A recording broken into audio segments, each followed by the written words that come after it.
fuck is...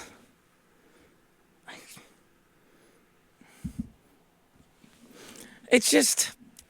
I shouldn't complain. I'm 50, and I have hair that grows ridiculously. Don't get me wrong, my back, my ears, but that's a good head of hair. I can't control it. Can't control it. Your life's a mess. I mean, I've never... Look at that. It watches you. I'm the devil. Look at that. You got that? Look at that.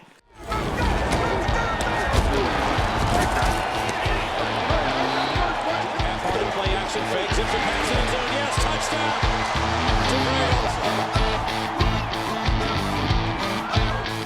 Hi, and welcome to Genos Picks, and happy Halloween, which I'm sorry, but I find to be the dumbest holiday of them all.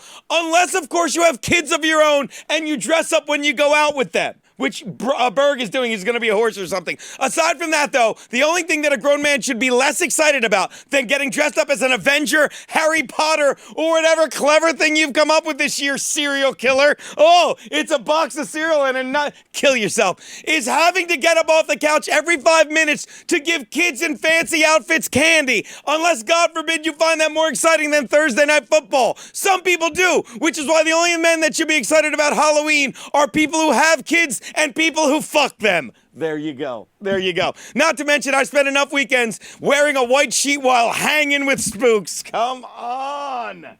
Come on. And now we spend the next 4 picks trying to top those jokes. No chance. In fact, probably going to put that into the act, but let's get to it. Geno's picks.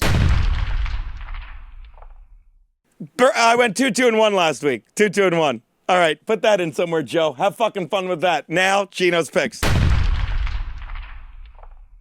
The Patriots are giving 3 and a hook to the Ravens at Baltimore. Speaking of scary defenses, the Patriots defense is just that. Shining. It's not just shining, it's the fucking shining. After beating down the Browns team, like I said they and most teams would do this year, where at one point they took the ball away from them on 3 consecutive plays, the Patriots defense has now picked off opposing QBs 19 times while allowing just 2 passing TDs. Holy fuck. And this week they get their biggest test in Lamar Jackson, who spent the first month of the season proving he could throw the ball, and the past one proving he can still run. You know what the Patriots proved, guys? Not a fucking thing, because they don't have to prove anything. They just keep beating up on teams with a suffocating defense and a sharp, concise offense. So really, the only question is, do you believe in Lamar Jackson or Bill Belichick? I'll go with Belichick, because you may think an NFL offense in today's game with this many white guys is going to struggle, but not when you have this defense that shines at every position.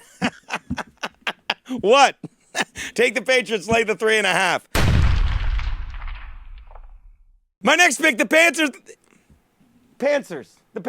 My next pick, the Panthers are giving 3 and a hook to the Titans in Carolina. You know who's been has the best outfit this Halloween, guys? You know who? Christian McCaffrey, who spent the past 2 months pretending to be Jim fucking Brown.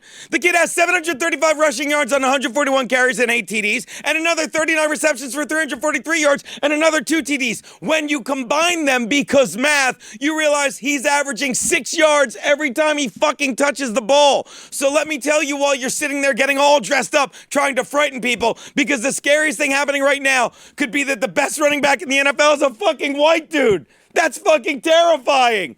And you know why he's doing so well? Because Cam Newton is on the bench, and once again, rather than feed the ball to someone and their ego, the offense goes through Kyle Allen, who lets offensive coordinator Norv Turner send the offense through McCaffrey and picks his spots when it's time for a real rare pass. Well, good news, Allen, not Newton, will again be the starter this weekend, because even a Mexican like Ron Rivera knows that 2 white dudes are going to get better receptions in the South than 1 Black Panther. Ha ha! History. Look it up. Take the Panthers, lay the 3.5. My next pick, the Texans are getting 1 and a hook from the Jags at 9:30 in the morning in London. Not sure what was more amazing, the game-winning TD pass Deshaun Watson threw to Danielle Fells this past Sunday, or that he did it after being kicked in the eye. Don't believe me? Take a peek at how good he looked after the game. And oh yeah, you think he looked bad then? How do you think he felt after finding out they were only favored by 1.5 points on a neutral field against a QB that has only been in the league half a season? Look, we have footage of it. We go to it now. Yeah, he was pissed. Look, this is how he took it out on his teammates at practice. That is such a great movie. But seriously, whoever made that line just wasn't paying attention to how well the Texans are playing, and they'll be fine without J.J. Watt, because whoever the odds makers were for that game are even lazier than Forrest Whitaker's left eye. Take the fucking Texans and the 1.5 you're getting. The Giants are getting 7 from the Cowboys at MetLife Stadium. Not sure if I was wrong or right about the Giants when I said Eli was fine and Daniel Jones wasn't ready. Because while Manning wasn't okay, it sure doesn't look like Daniel Jones is ready. After leading the team to a pair of wins against an inconsistent Bucs team that changes from week to week and a terrible Redskins team that does not, he's lost the last 4 games. But in the last game, he almost beat another inconsistent team in Detroit. And we can at least fucking smile at the fact he threw 4 TDs and managed to not turn the ball over once. If he does that again this week, not even the 4 TDs, but not turn it over, he's fine. Because if he can keep the ball away from the Cowboys defense and get an early lead with a fully healed Saquon Barkley, he can put Dallas in a position they hate, playing from behind. Look for the G-Men to fuck Dallas by reversing it on the Cowgirls. That's cute. Take the fucking G-Men and the TD you're getting. Boom.